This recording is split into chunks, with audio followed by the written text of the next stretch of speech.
Autism, where affect is the #1 tool we use in supporting child development through playful interactions. This week we have a returning guest, occupational therapist and DIR expert training leader, among many other qualifications, Maude Le Roux from A Total Approach in Pennsylvania. And she is going to be speaking with us today about a topic, remediation versus accommodation. And we talked about this briefly in another meeting or course I think that I was in. And I thought this would be a wonderful topic to bring to our listeners of Affect Autism, where we discuss the developmental individual differences, relationship-based model or DIR model, DIR floor time. And welcome, Maude. Thank you for having me back. Oh, it's wonderful to have you back. So why don't we start out by defining what is remediation and what is accommodation?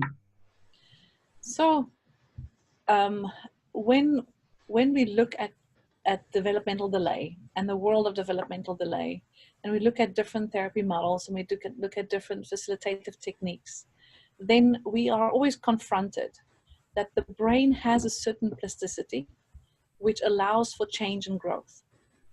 So we have different strategies that we use in different modalities, including DIR floor time.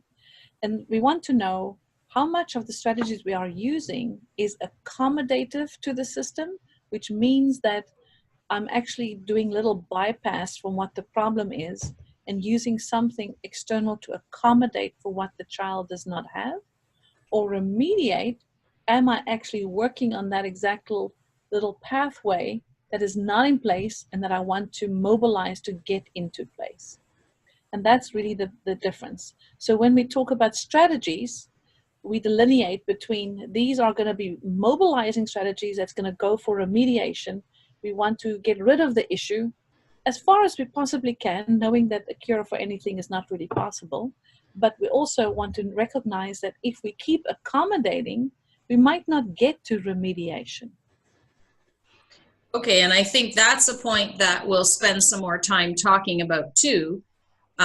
Because certainly some of the things that you said could be considered controversial in some circles where they don't like the term developmental delay, but developmental differences, or needing to change things that aren't working per se, that might be working, they just work differently and at a more delayed pace. So maybe we can start by clarifying that. I can give an example. Our son has challenges with motor planning. And so yes, he has a developmental difference. And yes, he has a diagnosis of autism spectrum disorder. Yes, he also happens to have a severe brain injury from when he was 2 years old. He had very severe brain inflammation. And the autism was not picked up until after the brain injury. As far as we knew, he was on a developmental trajectory that was neurotypical, although he had lots of sensory issues. So the motor planning piece, can we use that as an example to say, because this presents so many challenges to him, it actually is an issue. It is maybe a bit of a problem, because maybe without some supportive help and remediation, he might be stuck there for a long time, and the remediation will really help him thrust his development forward in a way that we will see him benefiting from. Is that a fair way to word all of that? There's a lot of thoughts going through my mind right now. So first of all, I want to do two categories of response here. Okay. The first category of response I want to talk about, because I think it does reflect on the issue, is the whole wording of developmental delay versus developmental difference. There is nothing in me that wants to disrespect a child by calling something that I don't want him to be called. In fact, my work, I think, is very respectful to the profile. And that's really a part of what we do. But I also don't like this whole thing about making certain words suddenly a negative word. You know, just look at the word behavior. It's a good word. If you don't behave right now, we won't have this conversation, right? And now behavior has become something that's coined with something that we don't want to hear about our kids. So, and now we're looking at this piece, it is a developmental delay. If the child is not according on par with the chronological age of his peer age kids, it is a delay. And now we want to say, okay, so some parents may feel that I'm really disrespecting them by saying that, but it truly is what it is. It's not disrespectful, it is the word. There's a delay in the development. If I take the 6 levels of Greenspan and I have a child that's 4 years old that should be on level 6 maybe, and he's still acting like he's on level 2, there's a developmental delay. So I think that we have to look at those pieces in clarity to understand what it is that we're talking about, and that we don't cloak things, because when we start cloaking, we may also start missing the issue. And so part of the issue of remediation versus accommodation is the part that says, what do I remediate? How do I remediate? Why do I remediate? Why do I want to remediate? Okay, so if I'm looking at, yes, I'm going to respect this autistic little child. I'm going to say, hey, bud, whatever you got for me today, just give it to me, because I'm here. I'm ready to receive you, right? And that's what DIR does. It draws the child towards a relationship. So that is definitely good enough for me.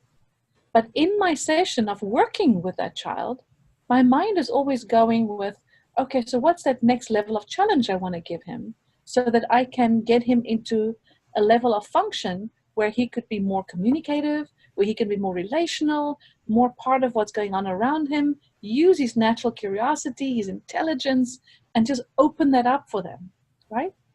So in order to do that, I am comparing him with developmental delay, with where the chronological age would be at this point. I don't live every moment of the day and saying, oh, you should be there and you're not there. That's not what you do. But if I only look at the word individual difference or developmental difference, it doesn't always say exactly what I'm working on.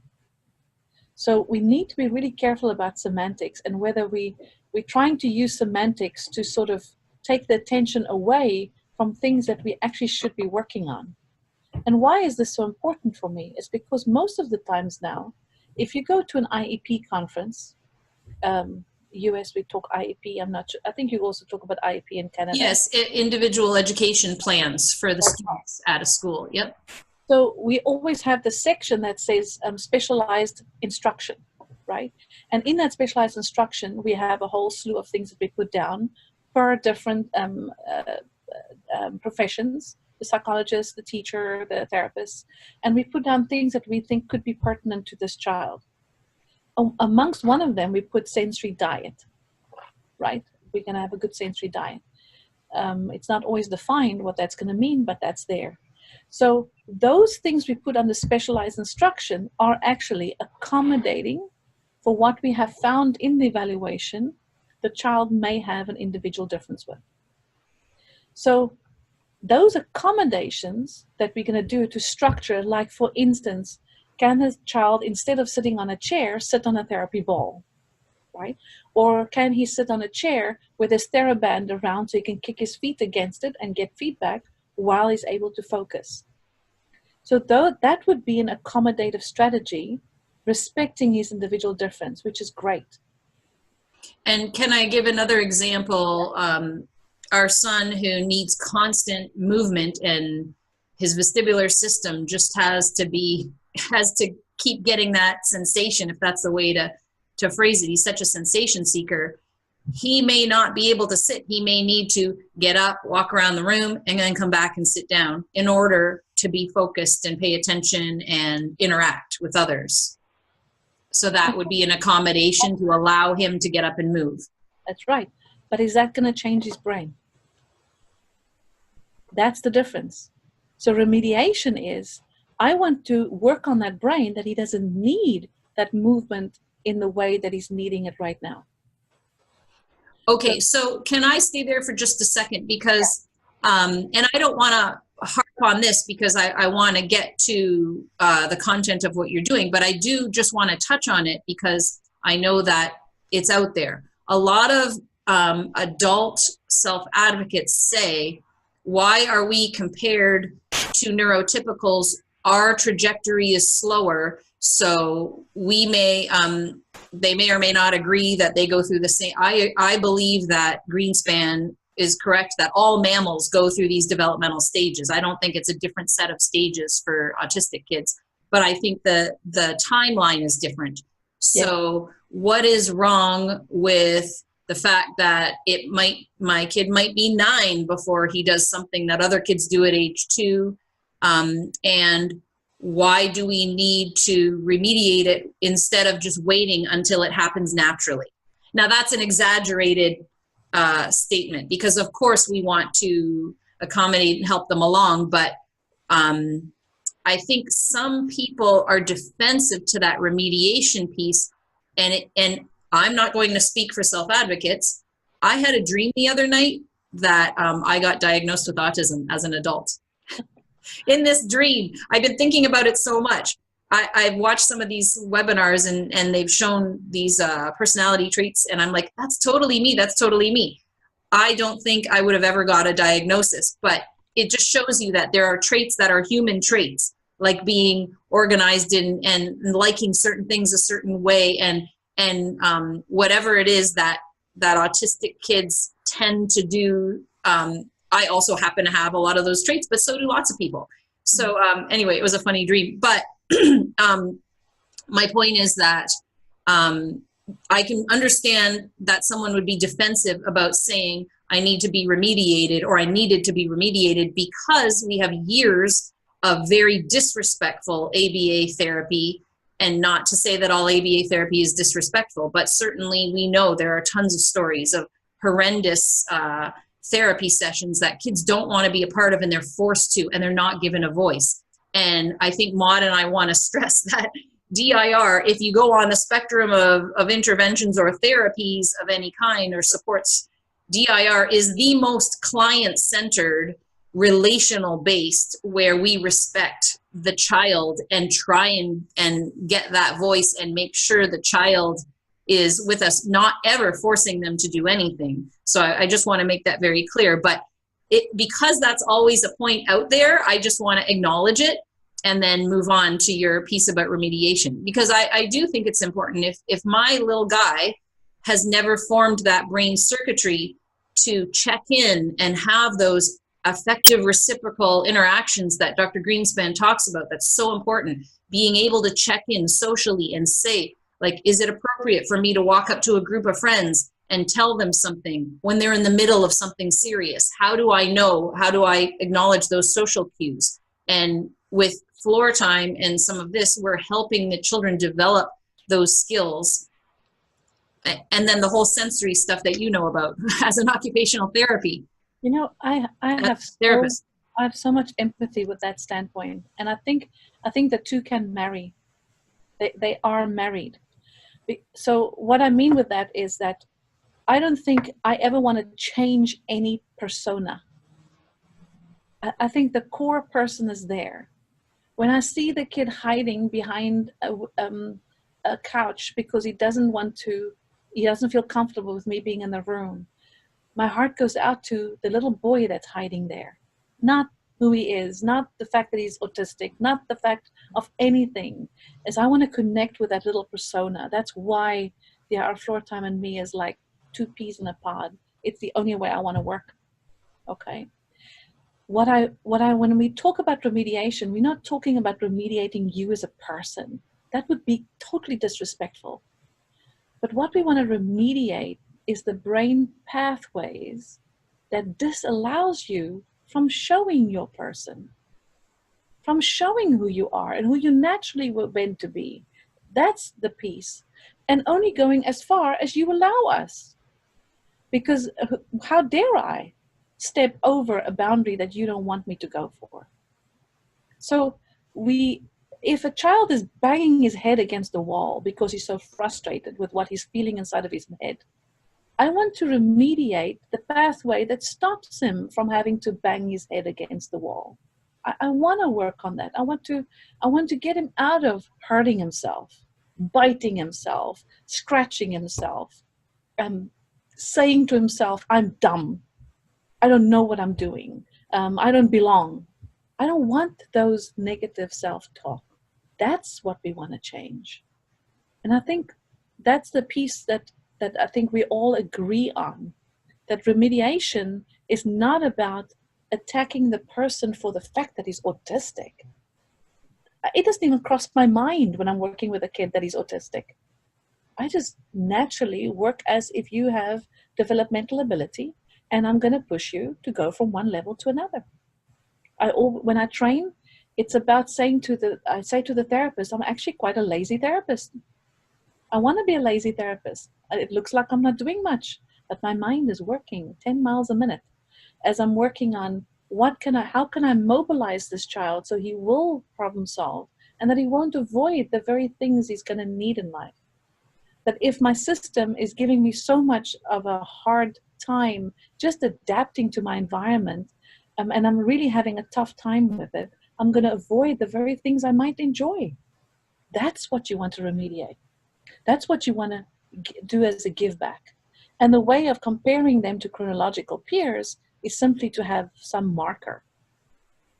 But for me to say, listen, the only time you're going to be a whole person is when you've reached your age peer level, that is totally gross. Okay, that's just not on. But to bring you out and to give you the best of what you can possibly be, and the same way that I would remediate if I broke my elbow.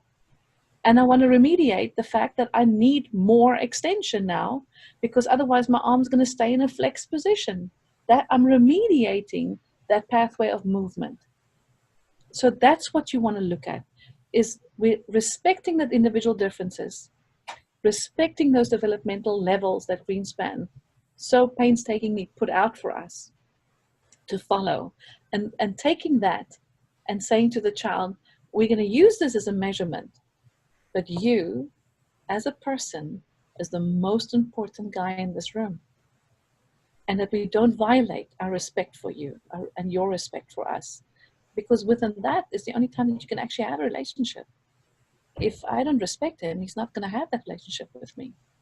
So I think the DIR model itself lends itself to actually marrying both of them.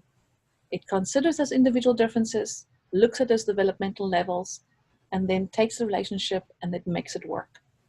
So coming then full circle back to when we talk about remediation, I think it's to define what we really mean. And that's, I guess, why you wanted to have this podcast today. So for me, I look into that system. I look, how's the visual system operating? How's the auditory system operating? How are they operating together? How are they correlating with the vestibular system? How do I use touch to engage in my world? What am I doing that I avoid? What do I do that I want to really have and seek for? And then I take those patterns and I want to switch that around so that the child will not feel an intense need for something beyond the learning that is taking place, that I know that the child would want. So how do I know that a child would want it? Because I can see his unhappiness when he cannot join. I can see his frustration when he feels like I can't follow anymore. I don't have enough working memory left to follow what the teacher is saying. I'm becoming overwhelmed. I'm not catching up. That's how we know. You can see it from the behaviors. And I'm saying, there's negative and positive behaviors. So I think I've said a lot now, but I hope I'm bringing that in perspective, that when we talk about remediation, we're not saying remediate the person or remediate the autism. Remediate some of the individual differences that's stopping you from being your true self.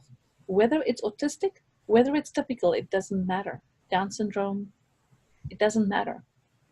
But we need to help to provide an environment where we're looking at those things together. So now, back to the IEP, Individualized Educational Plan, and then looking at those designed instruction, or specially designed instructions that we have, those pieces, like the sensory diet that everybody talks about, right? Those pieces are set up so that you could have an easier time at school, respecting your individual differences, which is a good thing. But you can do 10 million sensory diets. It's not going to remediate the nervous system in terms of the autonomic nervous system, the central nervous system, to get to the place where you don't need those accommodations anymore. So the next question comes up, if I know your mind by now, since we've had many discussions together, is how do I know if that's what the child is going to be needing, right? And therefore you have to be able to assess. You have to be able to know what you're assessing, know what you're looking at, and therefore you need to have clinical measures for yourself to your own performance standards and what it is that you're measuring yourself up against in terms of your own knowledge and your own experience and your own clinical judgment. And let me just jump in to make the point that listeners or viewers on YouTube can link to the blog post associated with this podcast, Remediation versus Accommodation, at affectautism.com. And I will put links to what Maude and I are talking about because, for instance, you mentioned sensory diet a few times. I did a wonderful podcast with Virginia Spielman, a colleague of yours, who's also an occupational therapist, called Sensory Lifestyle. And she made a really good point that we talk about these sensory diets, but a diet implies it's a little temporary thing. And she said it really should be called sensory lifestyle because we're really accommodating the individual differences so that the child's nervous system gets what it needs. And the goal is to eventually have the child be able to regulate themselves. So we might need to show them, for instance, that this swing, when I interact with you on this swing, it helps regulate you, get you engaged, get the interactions. But eventually we want the child be able to recognize I'm a little overwhelmed or underwhelmed or whatever, and I need to go on this swing. So I'm going to go swing myself and show you that I need this right now, and be able to, as they get older, and we hear this from adult self-advocates, they learn how to self-regulate in their adult years. Whereas when they were younger, they didn't know how to, and maybe they did have to bang their head or do other things that were harmful.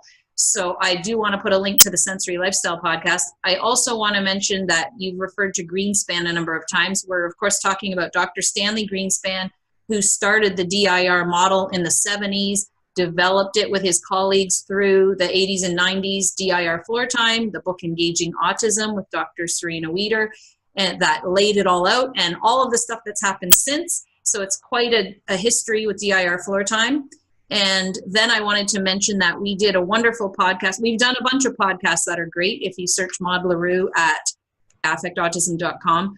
But we did one on Maude's new functional developmental assessment that she does, where she takes that DIR model and all those 6 early social emotional capacities and really assesses within each the child's strengths and challenges. And then I assume that what you just discussed now about having that clinical assessment, having your judgment, to then understand, and that's categorized, and then you can understand where you can jump in and where you can remediate based on that assessment. So we'll put a link to that as well in the blog post. And I think that's crucial. And this is, I think, where clinicians can actually do a better job, is to how they assess. Because a lot of the times, a child that's high functioning autistic, maybe a little bit more compromised on the continuum of ASD, is often seen with exactly the same test, and there's some kind of a conclusion, and they say the child's impulsive, and they say the child's rigid, and they say the child is controlling, but they don't explain why. They don't explain why. And nobody pops out of the womb, no matter who you are, saying, I'm going to become a behavior issue, or I'm going to become a whatever. There's an environmental consideration. There's a consideration of nature, nurture, and pieces of relationship, pieces of sensory, pieces of individual differences that has to come together. And if we don't analyze every step of this developmental continuum, where these pieces have fallen in place and maybe where they have not fallen in place, then we may be beating around the bush instead of going through the bush and saying that I can make this bush, I can make this happen, and I can get the tunnel through. And because of that, I feel like I'm successful, and therefore, because I'm successful, I will do it again. If I don't feel successful, I will avoid it like the plague. So there are certain things in my life that I avoid. I avoid cooking. like the plague. I don't cook. My husband is a wonderful cook. I don't mind cleaning up, but I won't cook, right? And I'm a willful, reasonably mature adult. Don't tell me if you think I'm not. But so I can make those decisions, and I certainly know that I have an affinity. And I don't want you to come and tell me that I should like cooking, right? Because that's my individual difference. That's who I am. That's not what you want to change. That's not what you want to do. You want to change the pieces that's inhibiting whatever that persona is into a place where they can feel calm, regulated, and able to show themselves truly for who they are. And I don't care what the diagnosis is. But that is the remediation part. And so what happens in the industry is that people confuse the accommodation for the remediation. Okay, I would like to give you permission, Maude, to share, without mentioning any names, some remediation that you've done with our son. Just to give an example, my husband and I have brought our son to Maude's clinic now at least 5 times in the last 4 years, if not 6 or 7. And each time he's there for 2 weeks, and he goes through a process of assessment and occupational therapy, DIRFloortime, some Tomatis, headphone listening therapy, some interactive metronome we're starting up. Can you pick something that jumps into your mind with the profile of our son and how you've chosen to remediate with this little guy? Let me just kind of add tongue in the cheek. I think he will never like us again because of the interactive metronome.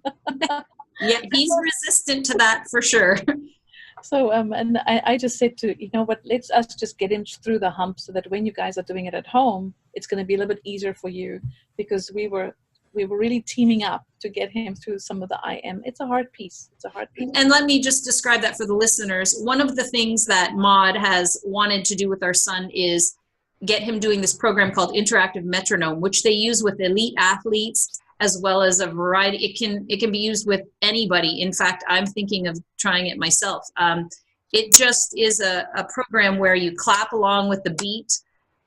For those that can see, I'm making round circles as I clap. If you're just listening, I'm clapping to the beat, and by following this, it helps the brain with rhythm and timing. And our son has challenges around, severe challenges around being able to motor plan, but I'm not sure, is that why you're doing interactive metronome, is the motor planning piece?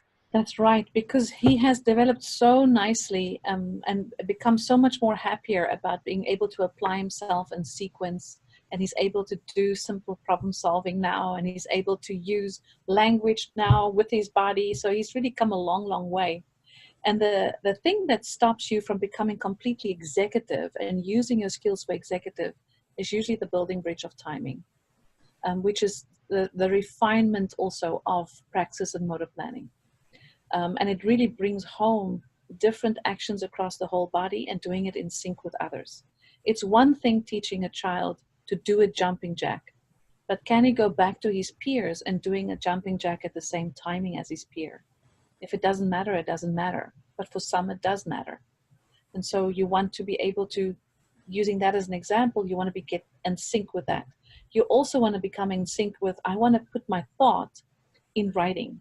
So I must put in sync in timing my thought process with my writing process. And I have to remember all kinds of things in that moment in working memory.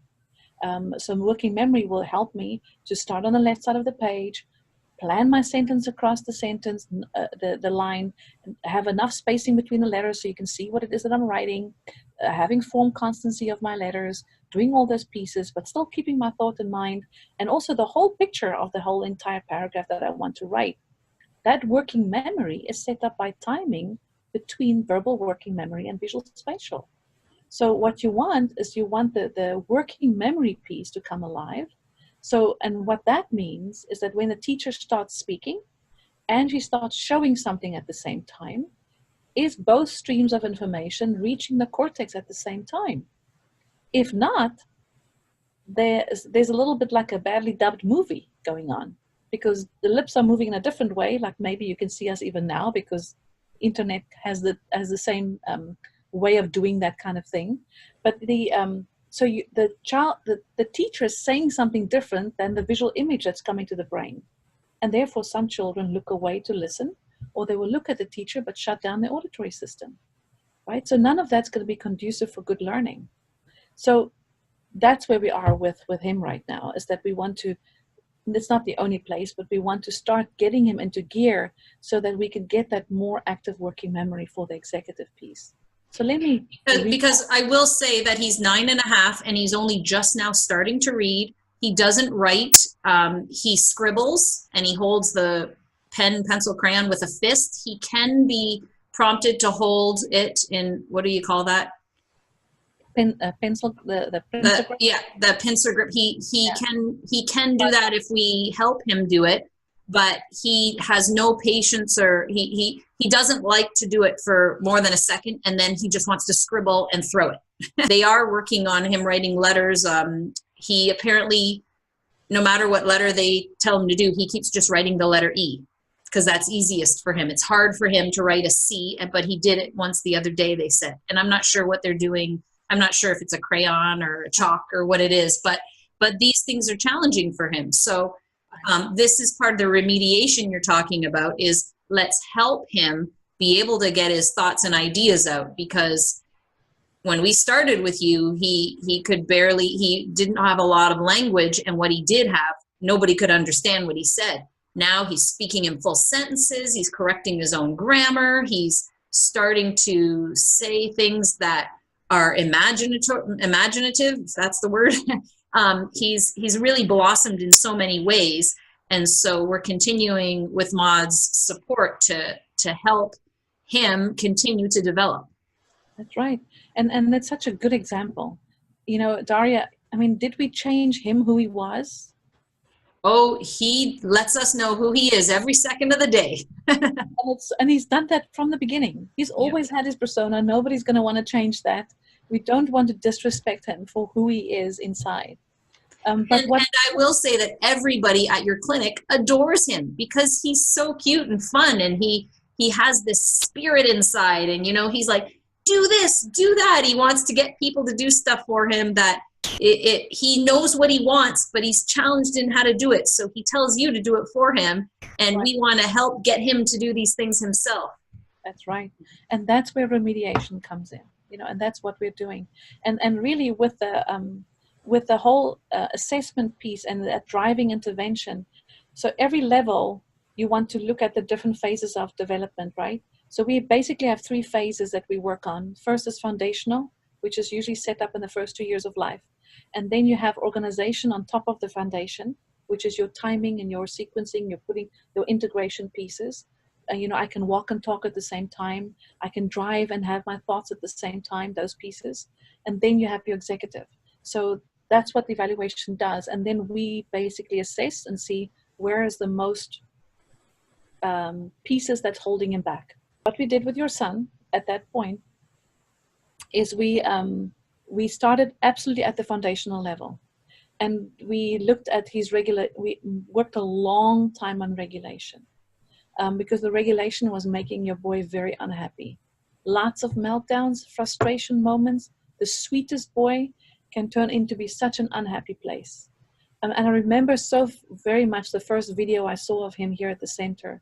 He just went into the playroom and he lied on his back.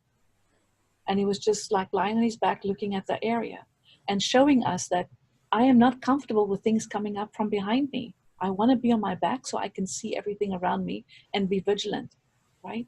And how much he's now completely just gone away from that piece. He now engages with curiosity. He's now changing pieces because we've followed the development. And I've just run, and I just finished a bronze level a course of autism on my academy. And on that course, I give a case study at the end. And every time I work on a case study, I am amazed, but I shouldn't be amazed. How all the case studies, if we follow the trajectory of typical development, it comes true. It comes true. The one big solid we have without having enough science or evidence base for many, many different pieces.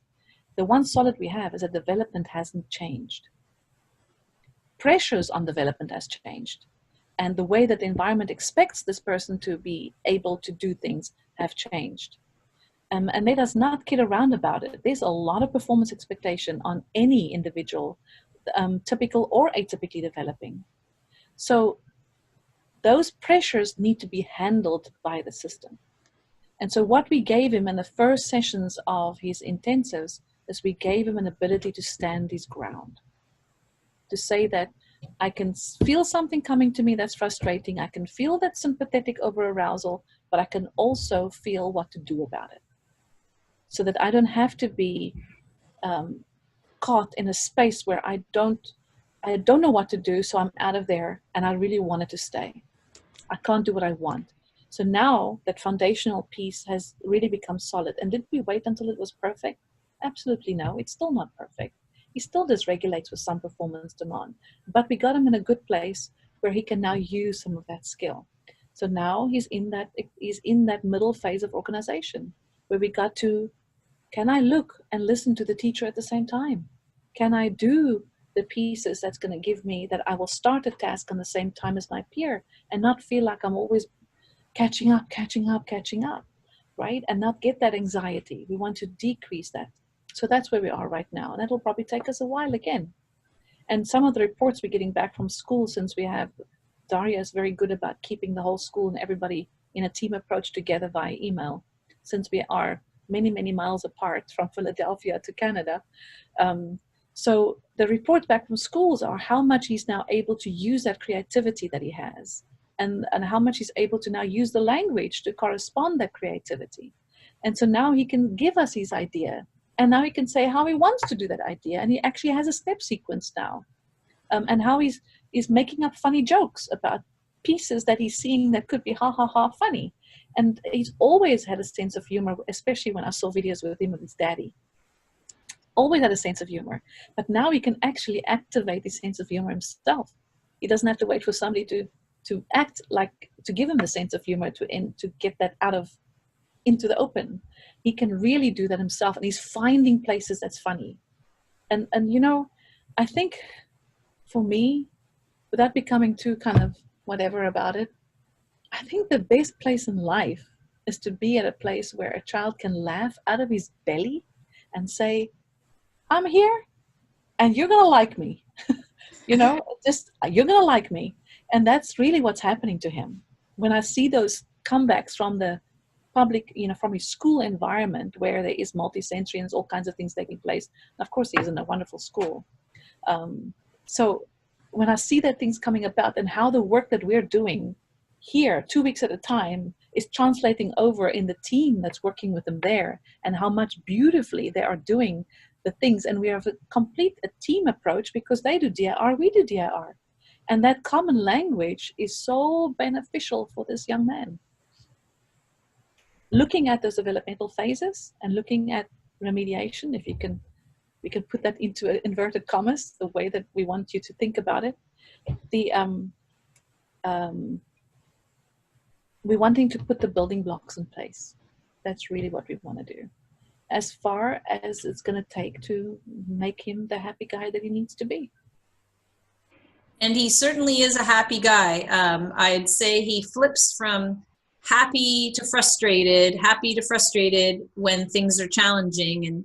And you know, he absolutely loves going to Maude's clinic. The first time it was new, it was a little bit strange. We were there to support him, but he absolutely loves it. He loves the therapists. They're so playful with him, and that's the whole point of DIR, whether it's occupational therapy or floor time or whatever else he's doing. They are DIR above all else, and they're being playful. They're making that safe space for him and that good relationship, so he feels safe with them, he trusts them, and they're not going to cross the boundary of that trust with him. And so he has a ball. We talk about it, we call it school camp. We're going to school camp, and it doesn't hurt that Philadelphia has 8 billion model train places all around it, because we're going to school camp and we're also going to Strasbourg to see the trains. and we're going to school camp, and we're going to Morris Arboretum to see the garden trains, and we're going to school camp, and we're jumping at the Sky Zone or whatever. But yeah, it's, and from the time we started with you, he was very uncoordinated. And then a couple of years ago, he started riding a bicycle. And I remember specifically when you watched that video, you said to me, I loved seeing that video because he wasn't looking at his feet. And that was the important thing for you, to see that it was an automatic process now. He learned how to do it, and he wasn't needing to watch his feet or look at the ground while he was riding. He now was able to fully ride the bike. And that was a huge step for us. Of course, toilet training was a huge step too, but all of these things have sort of come and later than you expect, but they came.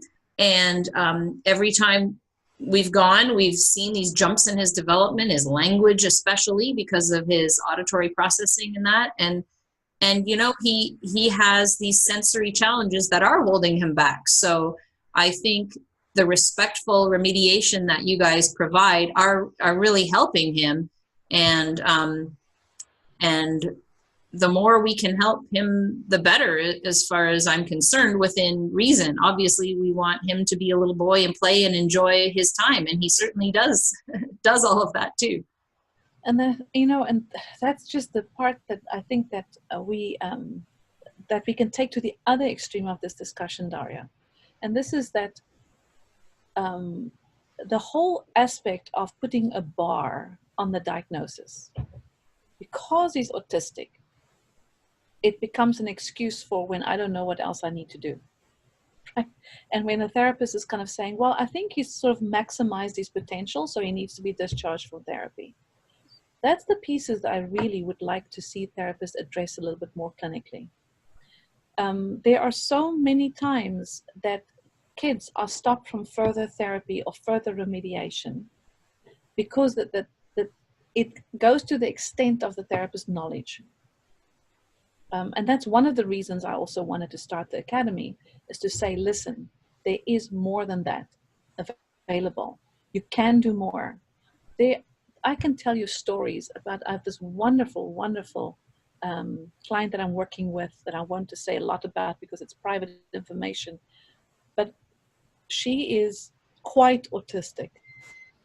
But she will invite my therapist into her home and will videotape all kinds of things that she wants to show Miss Maude.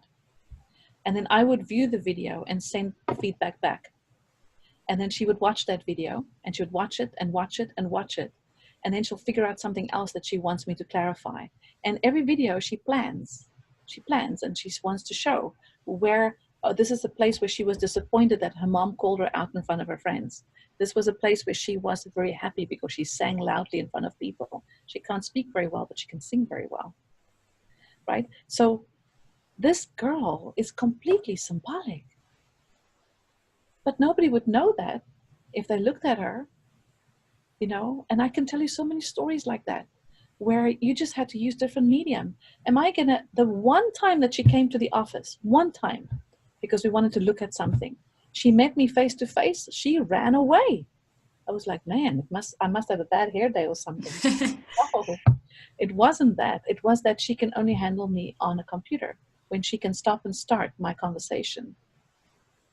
She did not want to deal with me as a person, but she wants to tell her mom it's time to get Miss Maude because she has got something to say. It's just an incredible place to be so privileged to actually say, am I going to want to change her for who she is? Absolutely no.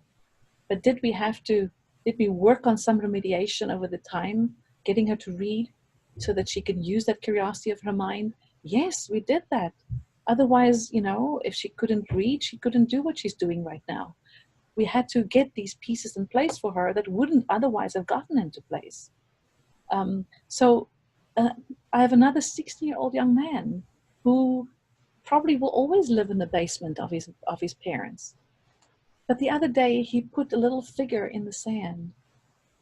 And putting that figure in the sand, he put the figure in upside down with the head down, and he made the legs walk, symbolically telling us, in a symbolic level, which is kind of like up from theory of mind, right? or at the same sort of trajectory, depending how you look at it. He was showing us that I'm walking through life, but I don't always see that I'm walking. You know, just that, it's just profound stuff. I don't want to change that kid for who he is. I don't want to do that. But what I want to do is I want to give him an ability to express, an ability to talk, even when they can't talk, ability to just have themselves come out as the human being that they are, forgetting about the fact that they even have a diagnosis. So like so many kids who have used AAC devices to finally be able to communicate, when before they were trapped inside their body and weren't able to communicate, and then with learning how to use these devices, are now able to communicate and type on the computer and blog and all of those things. But I think the pushback came when we had this whole thing about extinguishing their behaviors and, you know, I've got to make my child be publicly appropriate, socially appropriate. I think the stigma came from those words that was so used in literally an indiscriminate way. And also there was no thinking beyond that. What are you actually saying? What are you saying? And also giving the parents this idea of, you know, you have this year to catch up. That's what's giving developmental delay a bad rap. It's the way we professionals are coming across to parents and to individuals that are autistic, that do get us, but they can't always tell us exactly how they're feeling about what we're saying. And now they have a voice, and I'm grateful for that. I want them to have a voice. That's what I'm working for. But the wording that we use, we must be so careful. So I don't really want to go away from the word developmental delay, because it is what I mean it to say. There is a developmental delay. He's not on par with his peers, but I'm not saying that he has to be. It just means it's a measurement for me to target, so that I'm not working in the dark, that I have objectivity and that I can plan in an objective way. But when I'm in that room, do you think I'm thinking about his brain pathways? No. I'm just thinking, hey, buddy, let's do this together. What are we going to do? What's going to make you go today? Where's your happy spot? Where's your comfort zone? And then I'm going to join you first, and I'll come and join your world in a respectful way as much as you allow me to. And then maybe when you kind of turn towards me, then maybe I've got something in store for you, right? That's what you want. And that really, so you're building the piece through the child wanting to be with you. That's true floor time. And when you do that, when the child turns towards you and says, I want, that's when you have intrinsic motivation. And as soon as you have intrinsic motivation, it's like bells going off inside of the brain. The brain is firing, and as soon as the brain fires, whatever you're going to call it, you're remediating.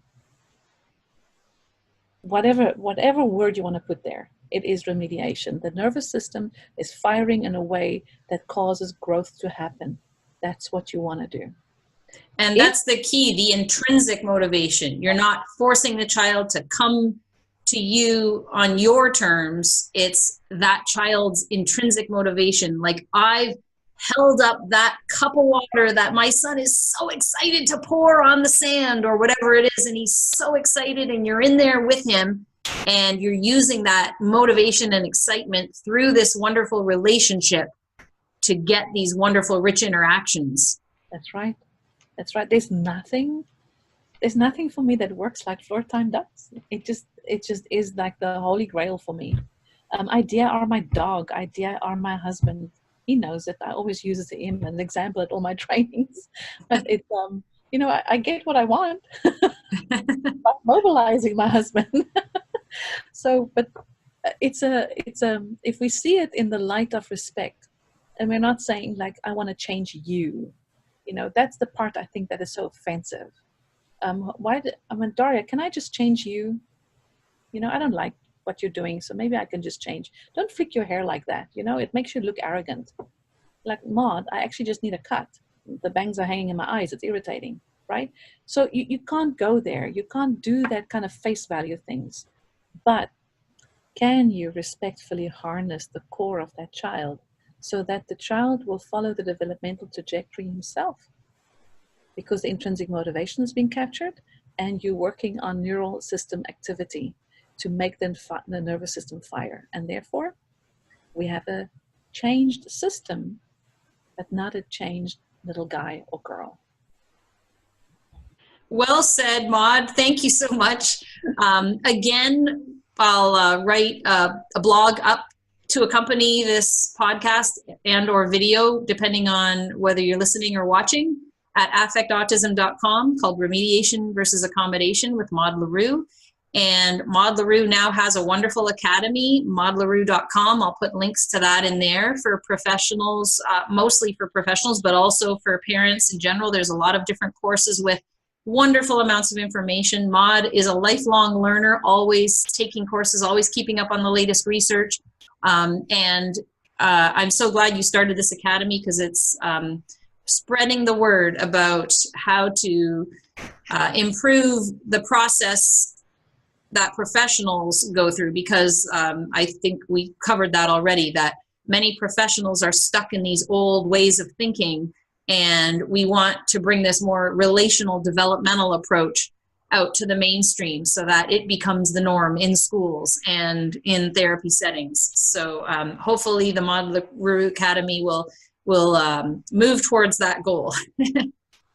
Hopefully. Thank you, Daria. Thank you so much for being with us again. It's a pleasure. Until next time, here's to affecting autism through play.